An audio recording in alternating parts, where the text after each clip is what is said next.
Does the company's list of darkness extend much further than I thought? Cold sweat trickled down my neck, but my superiors were relaxed. Our department just happens to get assigned a lot of TV-related ghost stories. Oh yeah, every team has its specialty. Then, Assistant Manager Yoon sent me a PDF file, claiming it was the answer sheet for the Tuesday quiz show. For now, just memorize that answer sheet and skim through the exploration manual again. When the squad leader arrives in the afternoon, we'll head out. Oh, should I give you a physical copy of the manual too, just in case? You'll need to take notes. Oh, no need. I've memorized it all. With my memorial pop socked, having a physical copy would just be extra baggage.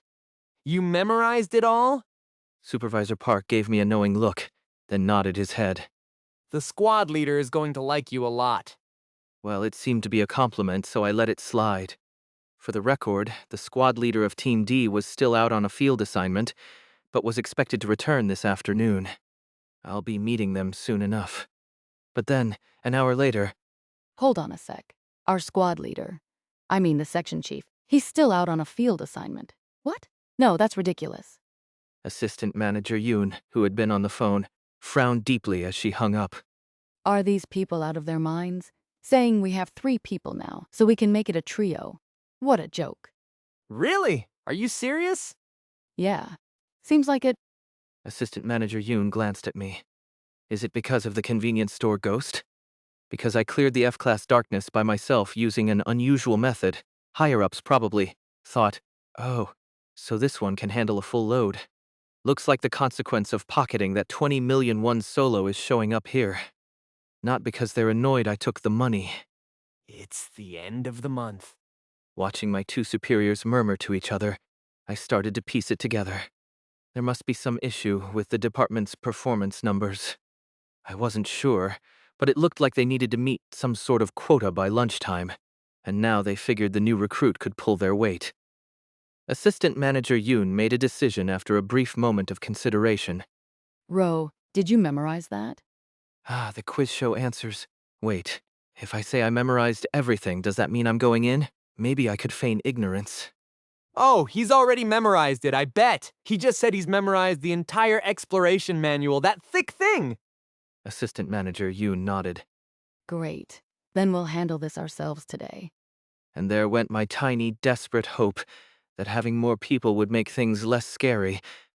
The principle is to go in as a trio, but sometimes if someone takes leave, 2 people go in. We do get backup. Yes, I get it. This company is just full of surprises. Anyway, I'm ready for this. I've got my items prepared, and it's not one of those horrifying ghost stories, right? Actually, come to think of it, it's probably better to go now than to wait until the afternoon. Isn't it better to just get the beating over with? The longer I wait, the more my imagination will conjure up horrors. Right now, my courage is at its peak. It might be best to go in before it dwindles further.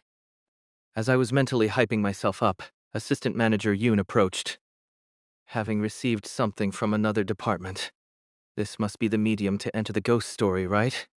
However, the recipient field of the old postcard was already filled with strange scribbles, and in tiny print at the top, the word repeatedly written, like a curse. One day, I discovered a strange postcard inside an old magazine. It contained a flyer recruiting participants for a quiz show, but when I searched for the show, there was no such program. It was probably just a vintage postcard with a quirky theme. Out of curiosity, I wrote my name under the sender field as a joke, and then I was dragged into a truly bizarre quiz show. That's probably the gist of the ghost story. At a glance, it didn't seem like much, but the closer you looked, the eerier it got, sending a chill down my spine. All you need to do is sign here. If it feels too weird, just put your animal mask name instead of your real name. I needed to gather points. As I watched the others write down Badger and Falcon, I also filled in the sender field on the postcard. The moment I lifted the pen, my consciousness was sucked into the postcard as if it were being pulled out of my body. Ah, finally, our contestants have arrived. A blinding light from the stage overwhelmed my vision. A bright, cheerful voice echoed in my ears. A hand, dressed in a suit, was extended toward me for a handshake. Welcome, welcome. Now the cameras will start rolling soon. Let's show them our best smiles. Instinctively, I shook hands and looked up. Where a human head should be, there was an old-fashioned television set. With a floating emoji displayed on the screen, the TV-headed figure released my hand and joyfully spun around, spreading their arms wide. A roar of applause filled the air, but the glaring lights obscured the audience's figures, making them hard to see. Soon, I realized I was standing on a brightly colored podium. This must be the contestant's spot for the quiz show. It wasn't terrifying enough to make me faint. Actually, if I just thought of it as a quirky quiz show hosted by someone wearing a TV mask, it gave me a surprising sense of calm. Compared to the horrors of the eye-plucking subway and the convenience store ghost, this feels almost pleasant. Yes, I could handle this. I felt like I could calmly think things through. After adjusting my mask, I surveyed the situation. Is it your first time at a talk show, folks? Oh ho! Then don't forget to cheer! Your excitement is everything to this show! The TV-headed host was busy hyping up the audience, trying to raise the energy in the room. They were likely the host of the show. So this Tuesday quiz show must be a segment of some larger talk show. The set's vibe, the house band providing background music, the audience setup, and the host's energetic performance. It all felt like a classic American talk show. A bit old-fashioned, though. An old American talk show. The contestant already knowing the answers. I recognize these keywords. Disclaimer. By reading this document, you accept full responsibility for any fear, hallucinations, something or something unknown that may arise. Daydream Inc. is not liable for any damages. Please proceed after signing. This isn't just D-class, this ghost story. Dark Exploration Records Ghost Story. Chorus of the Sacrificial Lambs. A ghost story featured in Dark Exploration Records. Daydream Inc. Identification Code, QWA 104. The catalyst of the reclassification disaster that led to countless casualties. Official record of survivors. None. 3, 2, 1. And now, the show begins. The circumstances match. The disaster began with a dusk-class darkness in the style of a 1970s American talk show. Good evening, viewers. The joy of Tuesday, the heat of Tuesday. You are now watching the Tuesday Quiz Show. The live broadcast had begun. With the lively music of a band, the host, dressed in a suit, waved to the cheering audience. It was a typical American-style talk show. The host explained that this talk show had a different theme for each day of the week, but there were no known cases of entering any other day. Only the Something Day talk show is accessible. Have you all been waiting for Tuesday? So have I! After all, it's the only day we get to see our lovely new quiz show contestants! The field exploration team entered the Something Day talk show from the 12th session, fully equipped with a list of answers for the main corner quiz. Over the course of 99 explorations, from session 12 to session 110, they successfully escaped without casualties. Prizes included. Incredibly, for the past several weeks, there hasn't been a single contestant who got an answer wrong. It's unbelievable, truly. However, on the 111th session, during the 100th exploration, an anomaly occurred. Will the contestants get the answers right this time as well? On the 7 podiums arranged in a semicircle, including mine, the podiums pinpointed by the lights belonged to me, the supervisor, and the assistant manager. Mr. Badger, Miss Falcon, and Mr. Rodeer, give them a big round of applause! I felt like I was about to pass out. Could it be? Could it really be? The host made a fuss and received something from the staff. It's been quite some time since all the contestants got the answers right, hasn't it? The total duration is... This will be the 99th! Ha ha! It's not the 100th. My heart almost leaped out of my chest. Yeah, the odds of it landing exactly on the 100th session are actually low. I almost grabbed onto the podium in relief, but I held back. It was clearly stated in the PDF of the Tuesday talk show answers I had received earlier. If you disrupt the broadcast, you will be incinerated. It wasn't just a penalty, it was incineration. And this was a live broadcast. In other words, if anything strange happens, you're dead. Will the 99th contestants continue the winning streak and pass the baton to the 100th contestants? Or will this great record come to an end? Stay tuned and watch! Assistant Manager Yoon and Supervisor Park, standing on the other podiums, gave me light nods or smiled faintly, showing no signs of major anxiety. 99 sessions, with nearly 3 years of accumulated safety and a well-established pattern to the ghost story.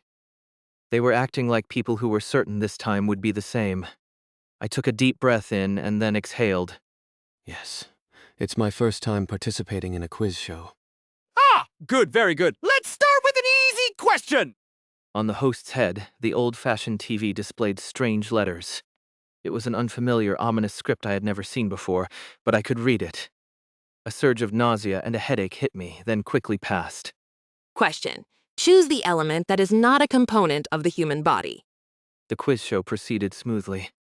The theme is a bit eerie, but the questions aren't so hard that they're unsolvable. Plus, the list of past questions the field exploration team had stolen from this ghost story was definitely helpful. The questions weren't identical, but they were similar enough to make answering them easy. In fact, since I have to use my brain, the chances of making a mistake are lower. Unbelievable! Correct answer! He's hesitating. Yes, number 3! What will be the fate of Mr. Rodeer, who chose strangulation? Correct! Hurrah! The answers matched perfectly, and the show proceeded without any issues.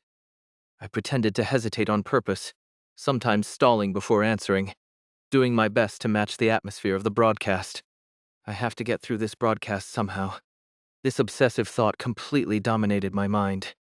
During the commercial break, when the host suggested I participate again, I inwardly screamed but outwardly played along, pretending to be tempted. After the 2nd, 3rd, 4th, and 5th, I made it to the 9th question. Mr. Rodeer, it's the final question!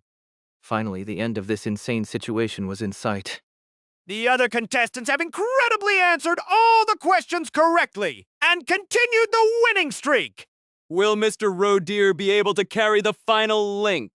From the other podiums, my superiors glanced at me, some waving lightly or nodding their heads. If I got this last one right, it would all be over. The question appeared. Question. What percentage of blood loss causes death in humans? Was this a trap for the final question? I took a deep breath. The answer is number 1. You chose number 1! And number 3 and number 4, all of them. Humans typically face life-threatening danger when they lose about 30 to 40% of their blood. So, of course, losing more would also result in death. No, unbelievable! Even if I got it wrong, it didn't seem like I would die. But I didn't want to give this dangerous ghost story any room for mistakes, so I gritted my teeth to avoid the trap. You're saying there's several answers! Are you sure you don't want to change your answer? Murmurs came from the audience, and then a faceless staff member suddenly rushed onto the stage. Amazing! We have some surprising news for you. Actually, the answer prepared by our writers was number 1. But Mr. Rodeer's answer is much more impressive. It's more logical, isn't it? The host spread his arms wide. Then of course it's correct! We'll count it as a perfect answer! Wonderful! I survived somehow. Why did I dig a trap for myself? I inwardly screamed in relief, closing my eyes tightly and then opening them. The host, seeming to take this as an emotional moment, came up and patted me on the back as if to hug me. The fact that he had body heat made it even more unsettling. Incredible! Truly incredible! Amazingly, all of our contestants have maintained their winning streaks! Fantastic! Confetti burst and cheers erupted. From each podium, my superiors had expressions like, "It's finally wrapping up." It was almost visible through their masks. But the MVP who will take home the grand prize is only one person, and that is... The host pointed at me. The band played loud, celebratory sound effects. Congratulations! Please take your prize! I accepted the small gift box the host handed me. I was happy. Not because I got a gift. As soon as the cameras shut off, I could leave. Please, let's go now. As I began to calm down at the thought of soon returning to my office in a 21st century Seoul building, I heard, Unfortunately, it's time to wrap up the Tuesday quiz show. Tomorrow, we'll have even more amazing guests for Wednesday! Suddenly, the lights came on over 4 empty podiums. There, 4 figures were suddenly standing. The 4 people looked around in bewilderment. All were dressed in suits and wore masks. They were clearly from a different squad in the field exploration team. I recognized one mask, likely a new hire, someone from my training group. That much I understood. But Why did they overlap? Is it even possible to overlap and enter the ghost story? I mean, whether it's possible or not. This is a broadcast accident. A tense silence filled the studio. The employee wearing the zebra mask standing next to me seemed to sense it as well. Why are the people who arrived first? The employee in the zebra mask was consumed in a silent blaze, their mouth still open in shock, unable to comprehend the situation before collapsing like a lie. All that remained were ashes, shaped like their shoes. The camera hurriedly panned away. This was a special preview of next Tuesday's contestants. The noisy band sound blared, as if trying to cover up the incident. The camera now focused on me. I desperately waved the gift box I was holding in the air, pretending to be excited. Confetti rained down again, and the drums roared loudly. The host encouraged the audience's cheers. We'll see you tomorrow with an even more exciting show. So, have a good night. With the sound of a cheerful guitar riff, the camera lights turned off. It is over, isn't it? Why are we still here? Phew, that was a close one. Almost ruined the live broadcast. Glad everything was handled smoothly. The cameras were definitely off. Faceless staff rushed onto the stage and the lights in the audience seats went out. The band disappeared. Backstage, filled with noise and murmurs, was revealed like cold steel beams. But we didn't disappear. A chilling feeling crept up my spine. Mr. Oh dear! That was great thinking. Are you perhaps interested in becoming a regular panelist? I already have a job. Oh no! Well, our talk show applications are always open, so feel free anytime! Why is this ghost story continuing? The reason was simple. The thoughtful host was about to kindly explain to the contestants why this situation had occurred. Ah, and to the new participants, you must have been shocked, thinking you almost ruined the broadcast. I trust it wasn't intentional. Don't be too hard on yourselves! And don't worry, we'll give you another chance as well! With a friendly and affable demeanor, the host addressed the employees who had suddenly entered. Our new contestants, as if they had always been part of the show. In the meantime, the staff swept up the ashes left behind by the incinerated person with a broom. I felt like I was losing my mind. I'd love to give you all a chance to participate right now, but unfortunately, our show is live. So, see you next week! But we could leave now. Please let it end. End it here. For now, you can all go home! Huh? Someone holding a megaphone suddenly ran onto the stage. That person's face was indistinct in the lighting, but unlike the other staff, they were wearing sunglasses. The figure with the megaphone whispered urgently to the host. The host turned to look at us. You see, it's hard for me to say this, but The emoticon on the TV monitor showed a sad face. our show was just canceled. To be precise, it's the Tuesday quiz show that's ended. Technically, my show isn't over, yes. The quiz segment has been replaced. We won't be able to have you as the 100th winning contestants. I sincerely want to apologize from the bottom of my heart. The host bent forward, even lowering the antenna on the TV head as if truly apologetic. So, is it cleared? I could faintly hear the voices of the other members of my squad, filled with confusion, fear, panic, and yet hope. But a cold sweat trickled down the back of my neck. Exploration Record 100. The show began in the same studio as previous sessions. However, the program name had changed. The host explained to the confused employees that the Tuesday quiz show had been canceled. Since the contestants had answered correctly 99 times in a row, the penalty had become meaningless, and the segment was no longer appealing to the viewers, leading to its discontinuation. The new segment was chosen to be more engaging was Hold on a moment! The host's TV antenna suddenly sprang up after receiving a signal from the staff. Good news! You've all been selected as contestants for the new segment! And since it's pre-recorded this time, it'll be even easier than before! Ha ha! Let's start filming right away! Although I'll only be playing The assistant manager from our squad raised her hand with a grim expression. We've already participated in the show, so we'd like to go back. You want to leave before the filming is finished? The TV screen buzzed as it got close to assistant manager Yoon's face. Oh dear, it was all written on the application postcard.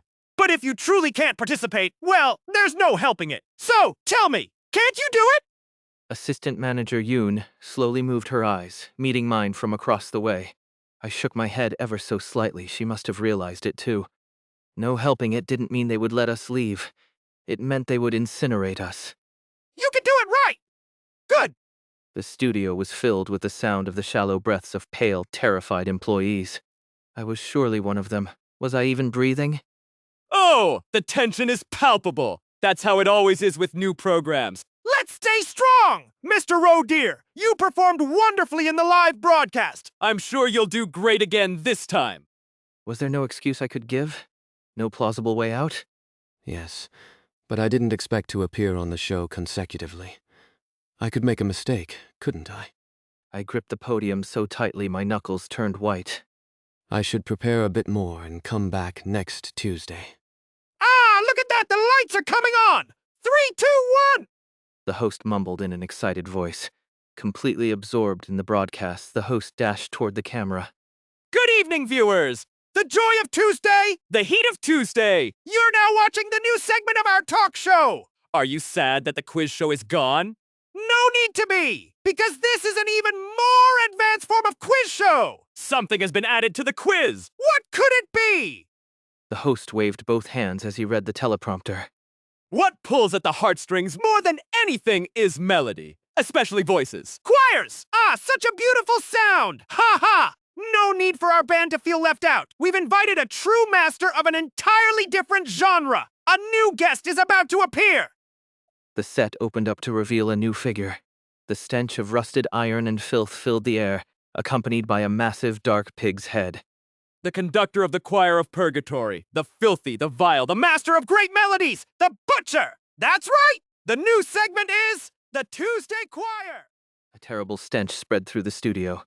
Walking into the spotlight was something with the head of a pig walking on 2 legs. Its body was emaciated, and from its large dead pig's eyes, blood dripped down. Hold on a moment. He's a silent artist. Ah, his equipment is coming in now. 13 silver trays descended from the air, suspended by wires. The large, round silver trays were intricately and boldly decorated. Screaming faces, countless of them hung like clusters of grapes. Shall we meet the passionate contestants who have volunteered to join the choir? The lights on each podium came on. You recognize some faces from last week, don't you? Haha. Will our contestants who defended the 99th win record set a new record with this new segment? Stay tuned. We'll reveal the results soon. The audience seats were empty, but a canned applause filled the space mechanically. But the first glory must go to the first contestant. The host stood in front of an employee I didn't know. The employee wearing the mole mask hunched her shoulders. Here's the question. Question. Which of the following creatures has the longest lifespan? H. Human. Number 2. Human. A sigh of relief crossed the mole mask's eyes. Yes. In the original Tuesday talk show, the segment would have moved on with cheers. But the new segment had a new phase added. Congratulations on passing, Ms. Mole. The conductor with the bleeding pig's head raised his skeletal arms and swung a silver baton. The mole mask's head was ripped off. Such a beautiful harmony. The headless contestant's body collapsed beneath the podium like a broken puppet. The employee's remaining head floated into the air and was displayed on the silver tray. It was still mouthing words. Each contestant's unique talent will be awakened. Oh, it's incredible. Truly incredible. When the pig raised its arms, the gaping mouth of the head suddenly began emitting a clear, piercing scream in tune. Humans. It's human. Human. It was as if someone had forcibly squeezed the vocal cords, producing a sound like a woodwind instrument. The first choir member has taken their place. The choir practice had begun. They endlessly repeated the last words they spoke before losing their heads. The chorus of the sacrificial lambs consists of 1 conductor and 13 silver trays that are summoned. The heads of talk show contestants are placed on the silver trays, and their selection process is determined by that day's broadcast corner. Each head fused to a tray produces different phrases and instrument-like sounds, forming an a cappella. The highest number of heads recorded is 7. 1 head causes mild headaches, anxiety, and sudden mood swings. If you were just comfortably reading this ghost story, you might think, only 1 head? For such a terrifying situation, it's manageable. But if you found yourself in this insane scenario, that thought wouldn't come to you. Not like the employee who was directly affected. Sigh on sigh. Another podium's light went out. The charred body stuck to the floor. The head that remained continued its eerie melody. Human, number 2. Human! Next up. We have another new face. Hello, Mr. Jellyfish. Let's see if you can create a beautiful harmony with the successful contestant. Now, the question is, I don't know. I don't know the answer. The employee wearing the jellyfish mask screamed before the question was even asked. His instincts seemed to tell him that getting the question wrong and facing punishment would be better. It was a remarkable judgment. A meaningless one, though. Like a firecracker, sparkles from the studio's mirror ball, and a shower of confetti filled the air. The recorded audience's reaction mixed with both disappointed sighs and cheers filled the studio. oh no, disqualified. How unfortunate. He didn't make it into the great choir. There are no punishments anymore. If you get the quiz wrong, you're simply disqualified. Half the people died in just 5 minutes after the recording began, and there was no escape. 3 of us remained. D Squad's assistant manager and supervisor. Let's meet our next contestant. Oh, familiar faces. I recalled one fact I had been avoiding. These superiors' names were also not mentioned anywhere in the something. It's the same as with Go Yonggyun, my fellow new recruit. I remembered what I thought when I first heard Go Yonggyun's name. Either she left early after handling the ghost stories relatively easily, or she died right away. Supervisor Park was called next.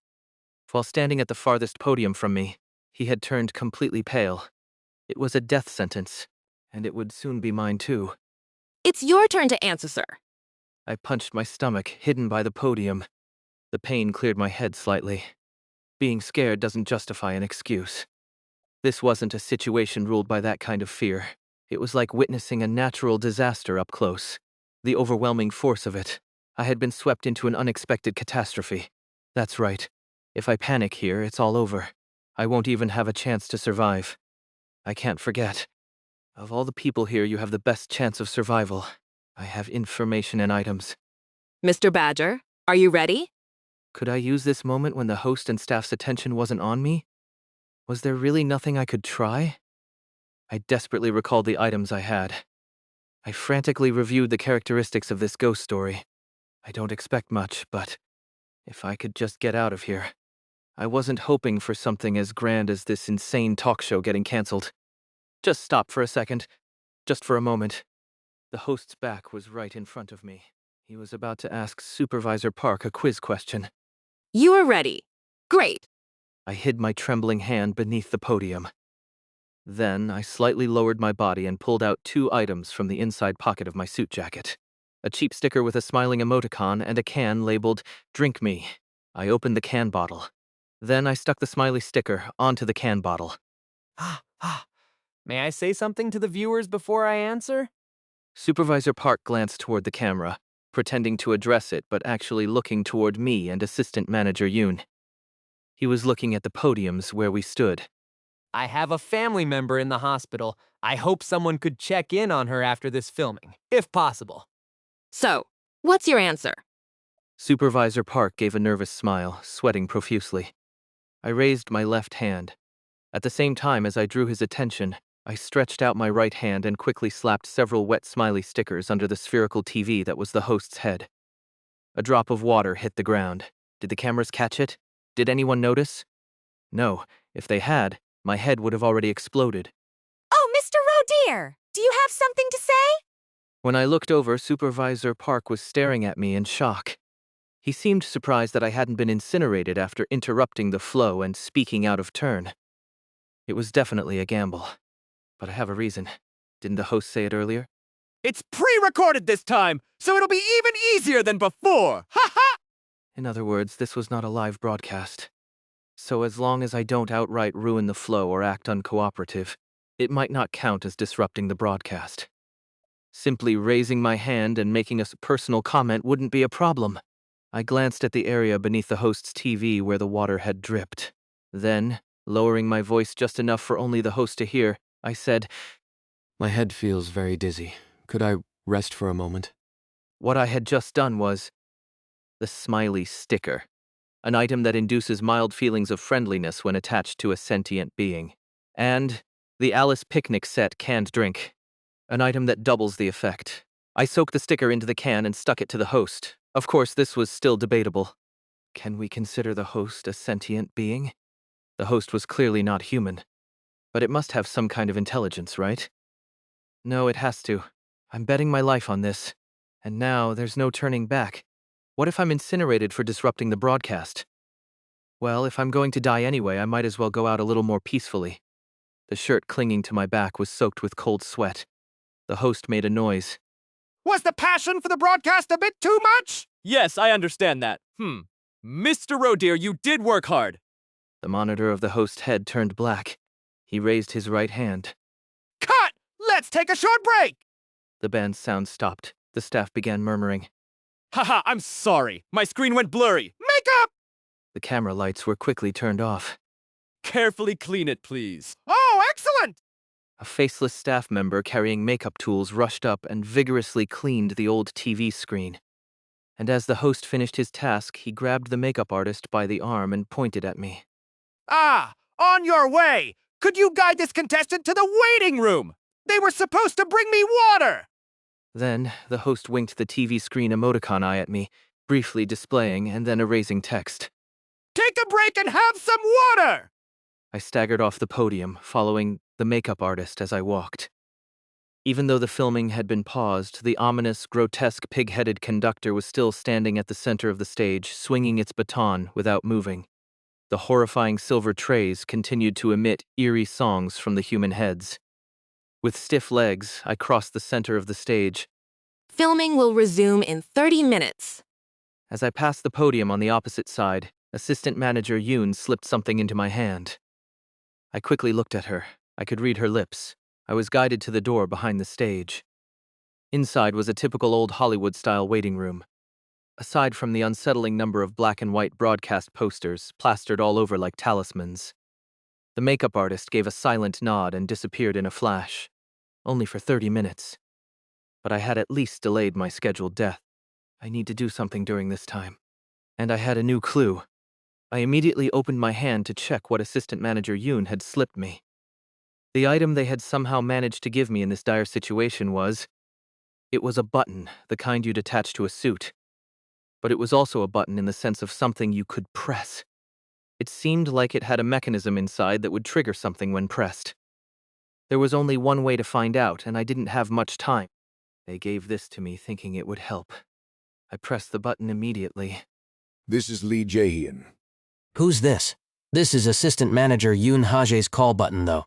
Section Chief Lee Jae-hyun, the squad leader of the Field Exploration Team's D Squad, who was supposed to be on a field assignment, had answered through the button.